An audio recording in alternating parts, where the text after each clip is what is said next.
Okay students, back to back class थी हमारी, तो सेकंड क्लास का टाइम हो गया है। लॉगिन मुझे होना था ताकि हमारा स्लॉट जो है वो रिकवर कर जाए। चले, अभी 15 मिनट्स का मैक्सिमम आप लोग, या 10 to 15 मिनट्स का ब्रेक ले लें। ठीक है जी।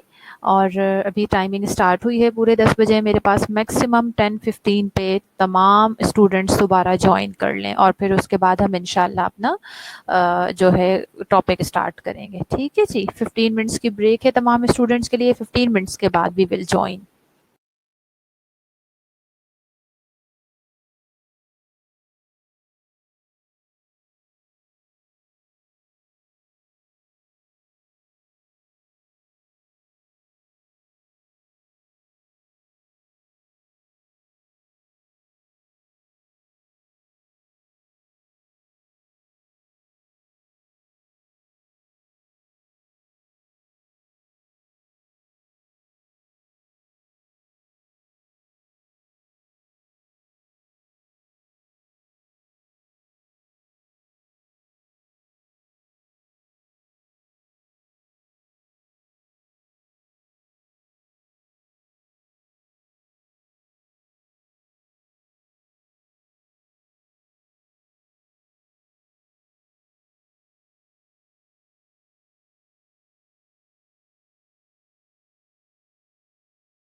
जी, समर मैं कुछ बोल नहीं रही क्योंकि आप लोगों को बैक टू बैक लेक्चर था ना, तो कुछ स्टूडेंट्स की रिक्वेस्ट थी कि ज़रा 10 टू 15 मिनट्स ब्रेक दे दिया जाए, तो मैं ब्रेक दे के गई थी 15 मिनट्स का। तो इंशाल्लाह 15 मिनट्स पे तमाम स्टूडेंट्स जॉइन करते हैं, बैक होते हैं, तो फिर हम अपना लेक्चर स्टार्ट करेंगे।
ओके जी, वेलकम बैक एंड वालेकुम अस्सलाम अगेन।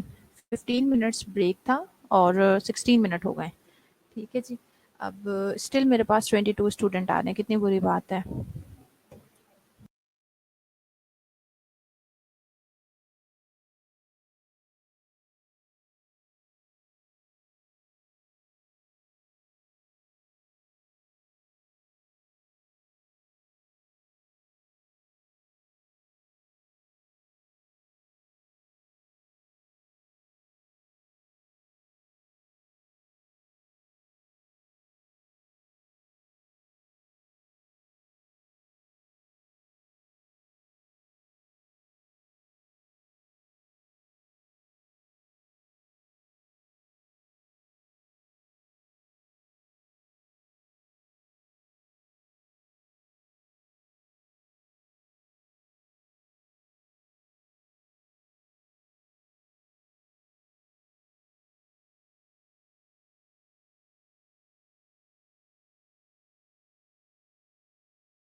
26 स्टूडेंट हैं।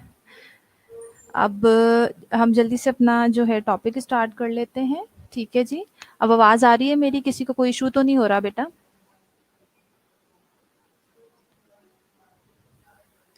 15 मिनट्स का ब्रेक दिया था, 20 मिनट्स हो गए हैं, अभी तक सिर्फ 26 स्टूडेंट मेरे पास शो हो रहे हैं। चलें, इंट्रोडक्शन टू नर्सिंग एथिक्स हमारा टॉपिक है।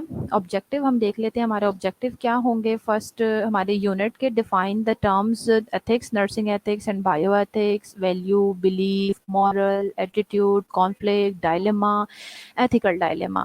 Then we will discuss the importance of ethics in nursing, then review the criteria of a profession, develop characteristics of a professional nurse.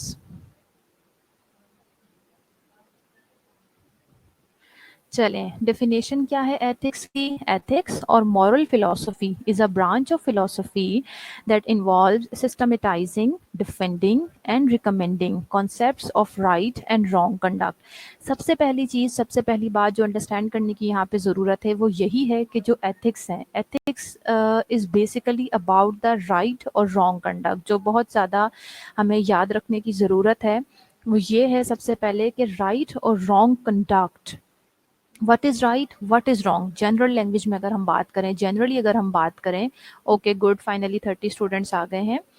जो जनरल लैंग्वेज में हम बात करें तो राइट और wrong, what is right, what is wrong, ये discuss करता है एथिक्स। एथिक्स, दूसरी चीज़ याद रखने की क्या ज़रूरत है, एथिक्स क्या है? बेसिकली फिलोसफी से ओरिजिनेट हुआ हुआ है। ठीक है, दिस इज़ अ फिलोसफी, ये फिलोसफी की ब्रांच है।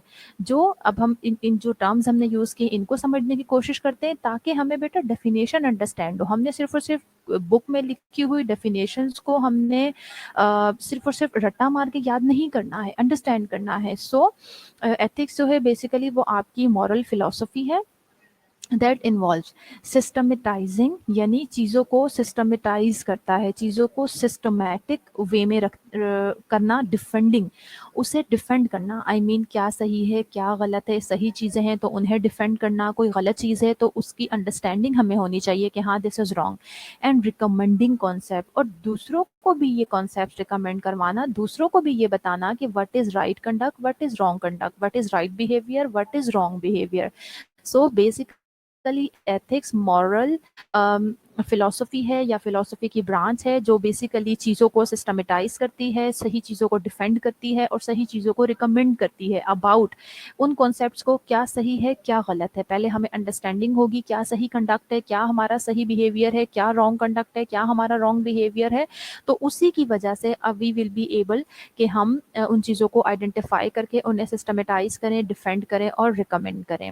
सेकंड डेफिनेशन ये है बेटा कि moral principles that govern a person's behaviour or the conducting of an activity. वो मॉरल प्रिंसिपल्स जो गवर्न करते हैं एक शख्स के बिहेवियर को। गवर्न का जनरल मीनिंग क्या होता है बेटा, यानी उसके ऊपर रूल करते हैं, उसके ऊपर हुकूमत करते हैं, उससे वो काम करवाते हैं। तो ये वो मॉरल प्रिंसिपल्स होते हैं जो किसी भी इंसान के बिहेवियर को गवर्न कर रहे होते हैं, यानी उनकी बेसिस पे इंसान बिहेव करता है, अच्छा बिहेव करे या बुरा बिहेव करे। और the conductivity of any activity, या फिर कंडक्टिविटी किसी एक्टिविटी की, यानी किसी भी काम को करना या आपका बिहेवियर, उसको गवर्न करते हैं, उस शख्स से वो काम करवाते हैं। ये वो मॉरल प्रिंसिपल्स होते हैं, इन्हें हम एथिक्स कहते हैं। होप सो कि एथिक्स की डेफिनेशन सबको क्लियर हो गई होगी। कोई क्वेरी है तो आप मुझसे पूछ सकते हैं।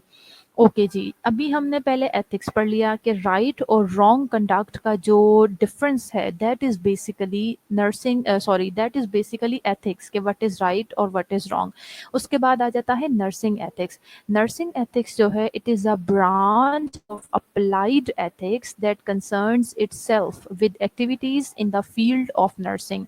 सिंपली जब एथिक्स की बात हो रही है, अगर नर्सिंग एथिक्स की बात करें, नर्सिंग एथिक्स जो है बेसिकली अप्लाइड एथिक्स की एक ब्रांच है that concerns itself with activities in the field of. जब यही एथिक्स की सारी चीज़ें हम नर्सिंग फील्ड के अंदर अप्लाई करना शुरू करेंगे, यानी हम एक नर्स के बिहेवियर को या एक नर्स अपने बिहेवियर को गवर्न करना शुरू करेगी कि मेरा क्या बिहेवियर पेशेंट के साथ ठीक है, कौन सा बिहेवियर पेशेंट के अटेंडेंट के साथ ठीक है, कौन सा बिहेवियर मेरा अपना कोलीग्स के साथ ठीक है, कौन सा बिहेवियर मेरा अपने सीनियर्स के साथ, मेरे कोवर्कर्स के साथ ठीक है।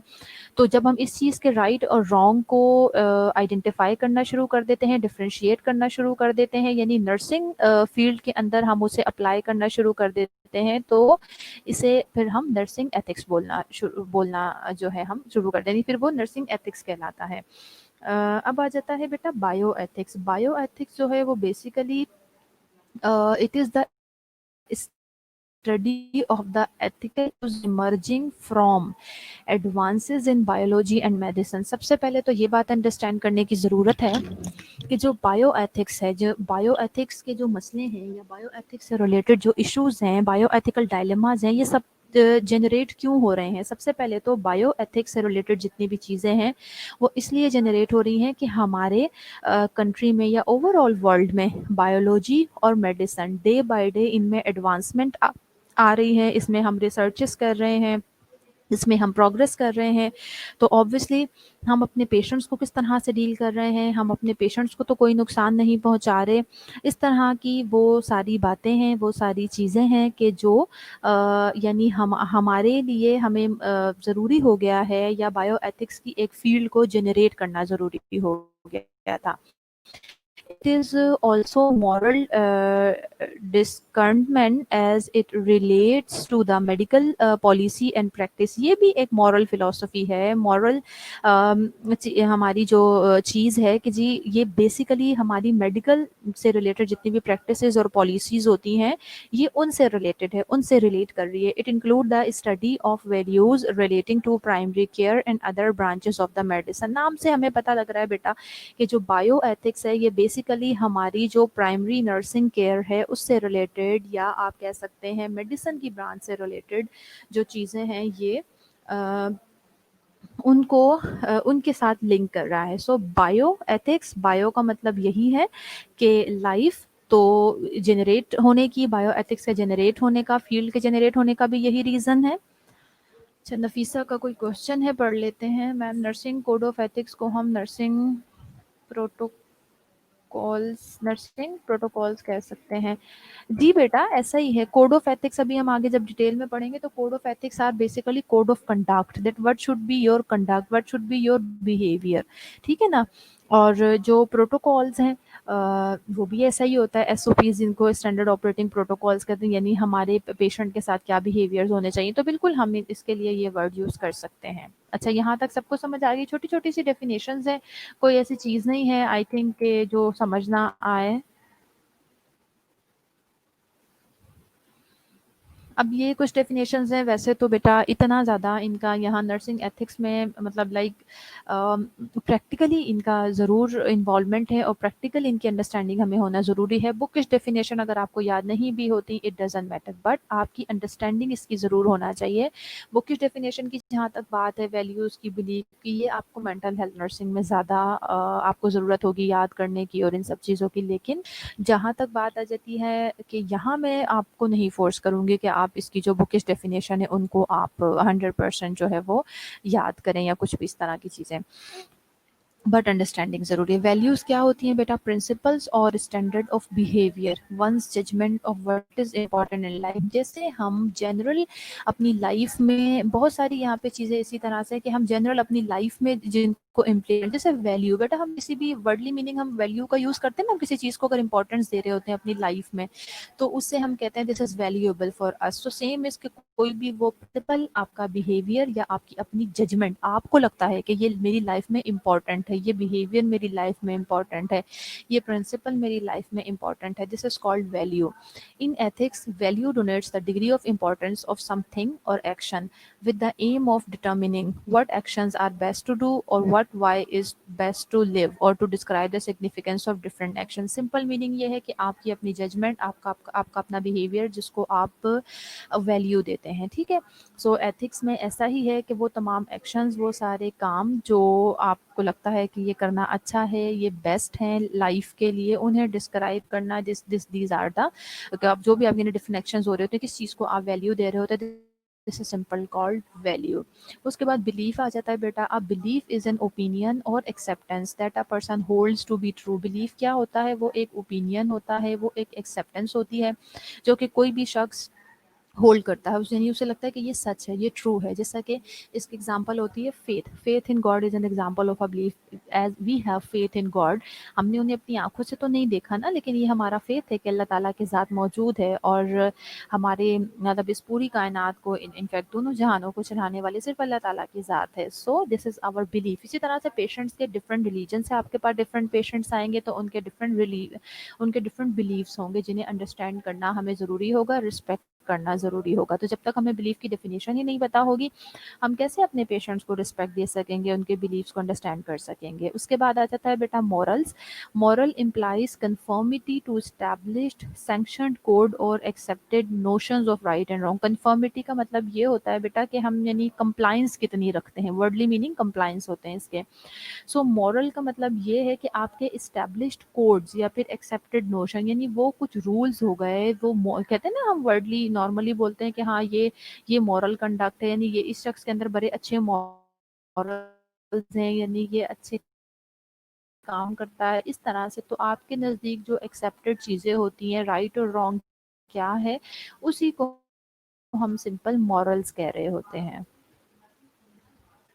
उसके बाद आ जाता है बेटा attitude. Attitude is a psychological construct, a mental and emotional entity that inherits in or characterize a person. Attitude basically आपका साइकोलॉजिकल कंस्ट्रक्ट है, आपकी मेंटल या इमोशनल स्टेट है, जो किसी भी शख्स के अंदर मौजूद है। नहीं, ये उसका एटीट्यूड होता है। जैसे हम कहते हैं ना, इसका ये एटीट्यूड है, नहीं, एटीट्यूड नेगेटिव सेंस में नहीं। एटीट्यूड का मतलब कि ये उसकी बॉडी का हिस्सा है, उसकी मेंटल स्टेटस का हिस्सा है, ठीक है, किसी भी शख्स को कैरेक्टराइज कर रहा होता है। They are complex and are an acquired state through experiences. They are complex, जो एटीट्यूड्स होते हैं ये बेसिकली कॉम्प्लेक्स होते हैं, और ये हम एक्सपीरियंसेस से अपने एटीट्यूड्स को चेंज करते हैं। A settled way of thinking or feeling about something, this is moral. Repeat कर दूं, अच्छा कर देती हूँ।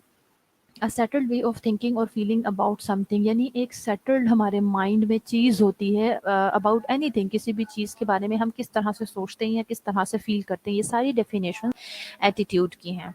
अच्छा, आपने मुझे मॉरल रिपीट करने का कहा है। मॉरल मैंने आपको बताया सिंपली ये बेटा कि इस्टेब्लिश्ड सैंक्शन, यानी जैसे हमारे घरों में इस्टेब्लिश्ड रूल्स होते हैं ना, कि फॉर एग्जांपल मैं आपको यूँ बताती हूँ, अगर आपके घर में ये एक रूल है कि जी आपके पेरेंट्स ने आपको शुरू से सिखाया कि जी झूठ नहीं बोलना है, ये आपका मॉरल है ना बेटा, ये आपका मॉरल कैरेक्टर है। बेसिकली हम ये वर्ड जनरली भी यूज़ कर रहे होते हैं ना कि इसके मॉरल कैरेक्टर्स बहुत अच्छे हैं, मतलब मॉरल कैरेक्टरिस्टिक्स बहुत अच्छी हैं। तो इसी तरह से आपके जो कुछ रूल्स होते हैं, कुछ रेगुलेशन होते हैं, बेशक आप घर की एग्जांपल ले लें, वो जो आपने बनाए हुए होते हैं ना कि क्या गलत है और क्या सही है, उसके साथ आप अपनी ज़िंदगी गुजार रहे होते हैं, उन्हें हम कहते हैं मॉरल्स, मॉरल कैरेक्टर जिस तरह से कहा जाता है। नेक्स्ट डेफिनेशन है हमारी कॉन्फ्लिक्ट की। It is a state of a serious disagreement or argument, typically a protracted one. Conflict जो है बेसिकली सबसे पहले तो ये अंडरस्टैंड कर लें कि ये एक सीरियस स्टेट है, एक हालत है, कंडीशन है ऑफ डिसएग्रीमेंट, यानी जब दो या दो से ज़्यादा लोगों के दरमियान किसी एक बात के ऊपर, किसी एक पॉइंट के ऊपर डिसएग्रीमेंट हो जाता है, यानी दोनों लोग उस एक चीज़ के ऊपर, मतलब एक पेज के ऊपर नहीं आ रहे होते, एक चीज़ को एक्सेप्ट नहीं कर रहे होते, उसे डिसएग्रीमेंट कहते हैं। या फिर उनके दरमियान इसी वजह से आर्ग्यूमेंट हो सकता है, बहस हो सकती है, उस कंडीशन को हम कॉन्फ्लिक्ट कहते हैं। टिपिकली आ प्रोट्रैक्टेड वन, ये बात बहुत ज़रूरी है इसके साथ अटैच करना। प्रोट्रैक्टेड वन का मतलब ये होता है कि जो इजीली रिजॉल्व ना हो सके। अब ये है कि छोटी मोटी बात हो जाए, छोटा मोटा झगड़ा हो जाए, या वार्ड में छोटी मोटी कोई बात हो जाए, उसे आप कॉन्फ्लिक्ट नहीं कह सकते, क्योंकि वो प्रोट्रैक्टेड वन नहीं होता। प्रोट्रैक्टेड वन वो चीज़ें होती हैं जिनको इजीली रिजॉल्व नहीं किया जा सकता, यानी उनके लिए फिर प्रॉपर हमें कोई डिसीजन मेकिंग का मॉडल फॉलो करना पड़ता है और उसे हम रिजॉल्व करते हैं। सो कॉन्फ्लिक्ट बेसिकली जब दो या दो से ज्यादा लोगों के दरमियान किसी भी बात पे आर्ग्यूमेंट हो जाए या फिर डिसएग्रीमेंट हो जाए, या को एक्सेप्ट ना कर रहे हो।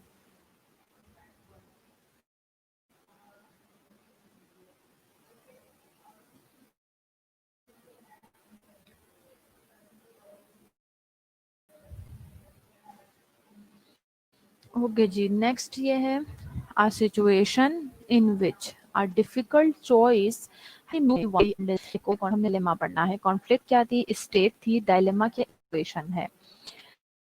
डायलेमा इज़ अ सिचुएशन, एक ऐसी सिचुएशन है जिसमें आपके पास आपको एक डिफ़िकल्ट चॉइस लेनी है, आपको एक चीज़ सेलेक्ट करनी है, आपको चॉइस करना है, लेकिन अल्टरनेटिव आपके पास 2 या 2 से ज़्यादा रास्ते मौजूद हैं, 2 या उससे ज़्यादा चॉइसेस मौजूद है, उसमें से किसी एक चीज़ को आपने सेलेक्ट करना है, लेकिन वो डिफ़िकल्ट क्यों है? वो इसलिए डिफ़िकल्ट है बिकॉज़ जितने भी अल्टरनेटिव्स हैं, वो सब के सब अनडिज़ायरेबल हैं।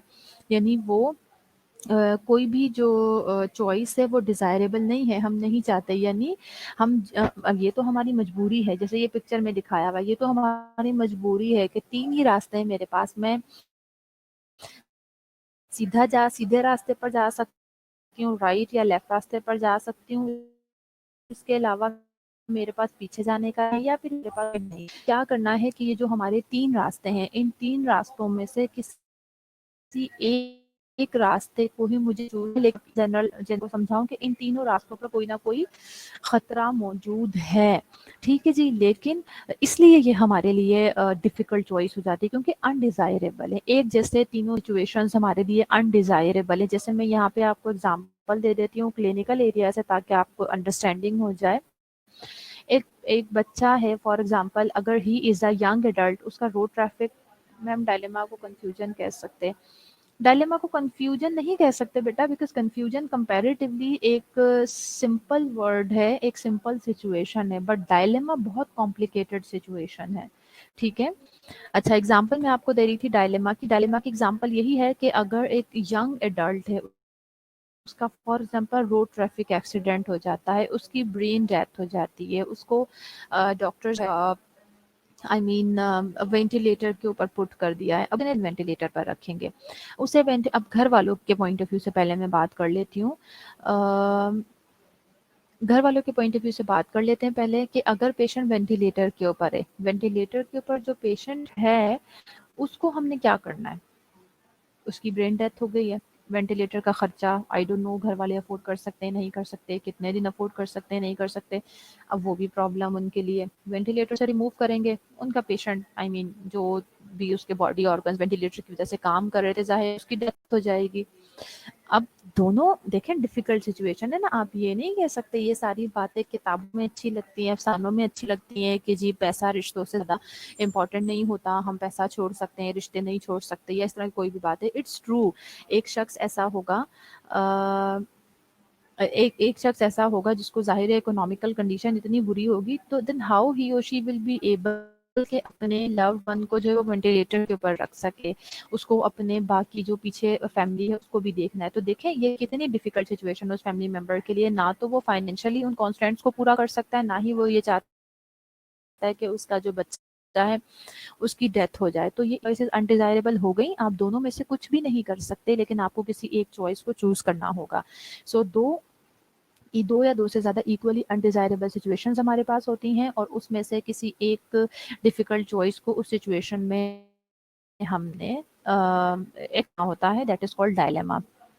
So next is ethical dilemma, a situation in which a difficult choice has to be made between two courses of action, either of which entails ट्रांसइंकल में एथिक्स उसके अंदर इन्वॉल्व हो जाते हैं, तो उसे हम एथिकल डायलेमा कहते हैं। एक तो ये सिंपल आपको समझाने के लिए, अब इसकी थोड़ी सी डेफिनेशन की एलैबोरेशन आपको दे देती हूँ। देखिए कोई भी ऐसी सिचुएशन जहाँ पे आपको चॉइस तो करनी है, 2 या 2 से ज़्यादा ऑल्टरनेटिव्स मौजूद हैं, 2 या 2 से ज़्यादा कोर्स ऑफ एक्शन मौजूद हैं आपके पास, लेकिन वो सारी की सारी चॉइसेस किसी ना किसी तरह से आपके मॉरल प्रिंसिपल को ट्रांसग्रेस कर रही हैं, यानी वहाँ पे सिर्फ और सिर्फ जनरल बात नहीं हो रही है, आपके मॉरल्स की भी बात हो रही है। जैसे यहाँ पे मैं आपको एग्जांपल दे सकती हूँ, यही पेशेंट है इसी पेशेंट की हम बात कर लेते हैं। ये तो मैंने आपको पेशेंट के अटेंडेंट के पॉइंट ऑफ व्यू से या फैमिली के व्यू से के पास मौजूद है, और उस पेशेंट को अगर हम एक नर्स के पॉइंट ऑफ व्यू से या एक डॉक्टर के पॉइंट ऑफ व्यू से या किसी भी हेल्थ केयर प्रोफेशनल के पॉइंट ऑफ व्यू से सारे सिनेरियो को देखें, तो obviously being a nurse, being a health care professional, हमारा काम ये है ठीक है सन्ना, ज्वाइन करने वाली तो कोई बात नहीं है बेटा, मैं रिपीट कर देती हूँ। एथिकल डायलेमा पढ़ा दूँ, फिर मैं ये वाली स्लाइड पूरी दोबारा रिपीट कर दूंगी। अच्छा, एथिकल डायलेमा ये सिचुएशन है कि इसमें यानी वो जो दो आप मैं सॉरी आपको मैं ये बता रही थी कि नर्स या किसी भी हेल्थ केयर प्रोफेशनल के लिए ये तो नहीं ना बेटा कि हमने इसलिए तो ये प्रोफेशन नहीं ज्वाइन किया कि हम अपने हाथों से किसी शख्स की जान ले लें। हम तो मॉरली तो ये हमारे लिए ठीक नहीं है, लेकिन क्या है कि प्रोफेशनली भी ठीक नहीं है। हमारा काम लोगों की जानें बचाना है, जानबूझ के उन्हें मारना नहीं है। लेकिन क्या प्रॉब्लम है कि हम मजबूर हैं, हमारे पास ऑब्वियसली अगर कोई एक और ऐसा पेशेंट भी ये भी सिचुएशन होती है, कोई हमारे पास वेंटिलेटर कम है, कोई ऐसा पेशेंट एक पेशेंट वेंटिलेटर पे ओल्डर एडल्ट है, एक यंग वन हमारे पास आ जाता है, तो हमें मजबूरी में ये डिसीजन लेना पड़ता है कि हम उस शख्स को उस वेंटिलेटर से रिमूव करें और उसके ऊपर किसी यंग वन को डालें, क्योंकि उसकी लाइफ के सर्वाइव करने के भी चांसेस ज़्यादा है और उसकी लाइफ भी आगे काफ़ी ज़्यादा मौजूद है। तो ये ऐसी सिचुएशंस होती हैं कि जहाँ पे हमारे अपने प्रोफेशन के प्लस हमारे अपने ज़ाती जो मॉरल प्रिंसिपल्स हैं वो ट्रांसग्रेस हो रहे होते हैं, उनकी ग्रेस ख़त्म हो रही होती है। That situation is called ethical dilemma. अच्छा सना, मैं रिपीट कर देती हूँ, इस स्लाइड में मैंने आपको दो चीज़ें पढ़ाई हैं, एक है डायलेमा और एक है एथिकल डायलेमा। मैंने आपको ये बताया कि कॉन्फ्लिक्ट बेसिकली एक स्टेट होती है, लेकिन डायलेमा जो है वो एक सिचुएशन है, एक ऐसी सिचुएशन जिसमें in which a difficult situation has to be made between two or more alternative, especially ones that are equally undesirable। यानी एक ऐसी सिचुएशन होती है जिसमें हमें एक तो चॉइस करनी है, हमारे पास दो या दो से ज़्यादा ऑल्टरनेटिव मौजूद हैं, हमने उसमें से किसी एक ऑल्टरनेटिव को सेलेक्ट करना है, और बट जो तमाम ऑल्टरनेटिव है वो सब के सब हमारे लिए इक्वली अनडिज़ायरेबल हैं, यानी हम उसमें से कोई भी चॉइस जो है वो हम चाहते ही नहीं है, वो ठीक ही नहीं है। उसकी एग्जांपल मैंने आपको ऐसे दी थी, जैसे ये शख्स आपके साथ खड़ा हुआ है, इसकी तीन जो है ना आई मीन इसके पास तीन रास्ते आपको नज़र आ रहे हैं, इसमें से एक रास्ता आपने चूज़ करना है और तीनों रास्तों के ऊपर कोई ना कोई ख़तरा मौजूद है, बट आपको कोई एक रास्ता तो चूज़ करना है। इसी तरह से मैंने आपको एग्जांपल दी कि एक बच्चा है अगर वेंटिलेटर पर मौजूद है तो ऑब्वियसली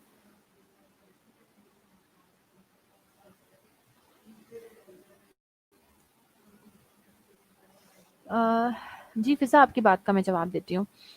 अच्छा, तो हमने ये बताया कि बच्चा एक वेंटिलेटर के ऊपर है, तो ऑब्वियसली घर वालों के लिए डिफ़िकल्ट डिसीजन होता है ये। वो अगर फाइनेंशियली उसको नहीं कर पा रहे हैं, फाइनेंशियल कॉन्स्ट्रेंट जो उनके ऊपर बढ़ते जा रहे हैं, उसके साथ वो कोप नहीं कर पा रहे हैं, तो ऑब्वियसली उनके लिए बड़ा डिफ़िकल्ट सिचुएशन हो जाती है, बड़ा डिफ़िकल्ट डिसीजन हो जाता है, डिफ़िकल्ट चॉइस हो जाती है कि वो अपने पेशेंट को वेंटिलेटर पर रखें या फिर उससे रिमूव करवाएँ।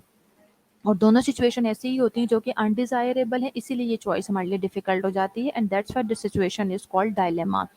अब एथिकल डायलेमा मैंने बताया था कि अगर यही डायलेमा किसी भी किस्म के डायलेमा की सिचुएशन में एथिकल और मॉरल प्रिंसिपल इन्वॉल्व हो जाएंगे तो उसे हम एथिकल डायलेमा कहेंगे। एथिकल डायलेमा जो होती है बेटा एक डिफ़िकल्ट सिचुएशन होती है। अब वहाँ पे क्या होता है, टू कोर्सेज ऑफ एक्शन है, उसमें से किसी एक को हमने सेलेक्ट करना है, लेकिन वहाँ पे हमारे मॉरल प्रिंसिपल्स ट्रांसग्रेस हो रहे होते हैं। एग्जाम्पल मैंने आपको दी कि अगर इसी तरह से बच्चा जो है वेंटिलेटर के ऊपर था, तो being a nurse being a health care provider ये आपका काम नहीं है कि आप उसको वेंटिलेटर से रिमूव कर देंगे, किसी की जान अपने हाथों से ख़त्म करेंगे, बट हम मजबूर हैं, हम क्या करें। सो दिस इज़ द सिचुएशन कि हम हमारे तो मॉरल प्रिंसिपल ट्रांसग्रेस हो रहे हैं ना बेटा, हमारे लिए तो ये बहुत गलत सिचुएशन हो जाएगी, but we have to make one choice. This situation is called ethical dilemma. So यहाँ तक सबको जो हमने भी थोड़ी सी डेफिनेशंस पढ़ी हैं वो क्लियर हो गई हैं। किसी का कोई भी क्वेरी है, यहाँ पे कोई क्वेश्चन है, कोई चीज़ रिपीट करना चाहते हैं तो मुझे बता दें। अच्छा, एक स्टूडेंट, मैं नाम भूल गई,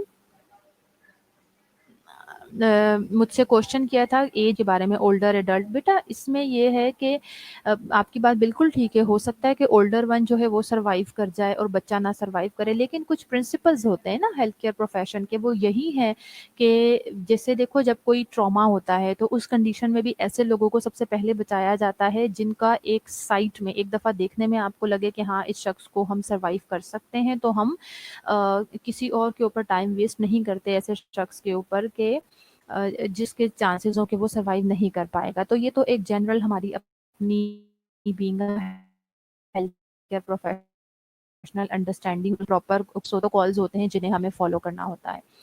एक और क्वेश्चन किसी स्टूडेंट का मुझसे पूछा था, हाँ, इक्वली अनडिजायरेबल की समझ नहीं आ रही। इक्वली अनडिजायरेबल का ये अनडिजायरेबल का मतलब क्या है बेटा, कि हमें वो चीज़ पसंद ही नहीं है, पसंद इन द सेंस कि हम उसे एक्सेप्ट ही नहीं कर सकते। इक्वली अनडिजायरेबल यानी एक ही तरह से अनडिजायरेबल है। मैंने आपको example the, for example in तीनों रास्तों के ऊपर, एक के ऊपर शेर बैठा हुआ है, एक के ऊपर चीता बैठा हुआ है, एक के ऊपर सांप बैठा हुआ है, तो तीनों इक्वली अनडिजायरेबल हो गए ना। आप जाना चाहते हैं किसी भी एक रास्ते पे? नहीं जाना चाहते। और इक्वली अनडिजायरेबल कैसे हो गए, कि तीनों पे आपकी मौत है। लेकिन आपको एक चॉइस इसमें से सेलेक्ट करनी है। This situation is called dilemma. अब क्लियर हो गया? और कोई क्वेरी है तो पूछ लें। 47 मिनट हो गए, जल्दी जल्दी से जरा अटेंडेंस मार्क कर लें वरना अटेंडेंस रह जाएगी।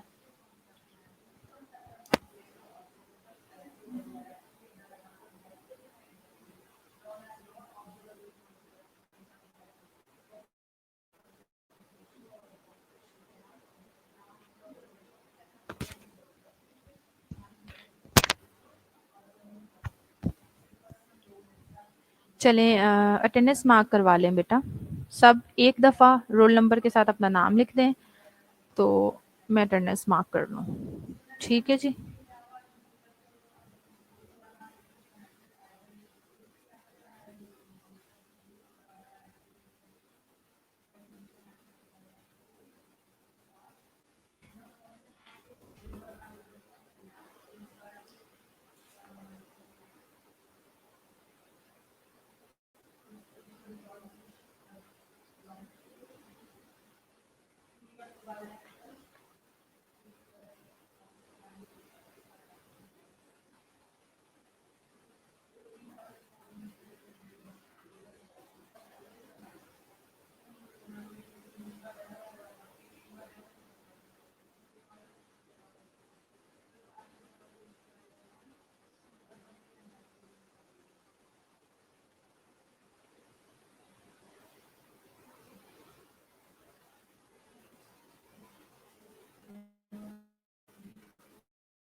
ओके बेटा, अटेंडेंस हो गई है और कुछ लोगों को समझ आ गई है, लेकिन कुछ स्टूडेंट्स को अभी तक मेरी बात समझ नहीं आई है रिगार्डिंग अटेंडेंस। मैंने आपसे कहा है कि एक बार अपना रोल नंबर लिखा करें, मुझे नज़र आ जाता है, ठीक है? लेकिन कुछ स्टूडेंट्स को नहीं समझ आती ये बात।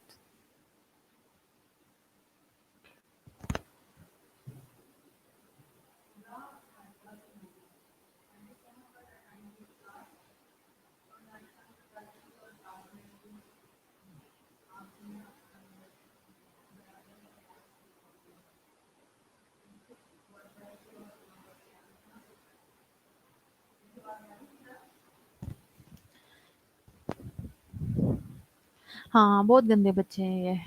चलिए, किसी की कोई क्वेरी है? यहाँ तक सबको सब समझ आ गया? कोई क्वेरी है तो पूछ लीजिए।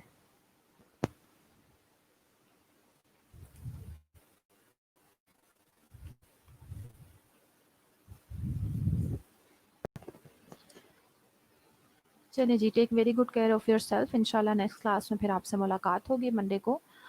सो टिल देन, अल्लाह हाफ़िज़।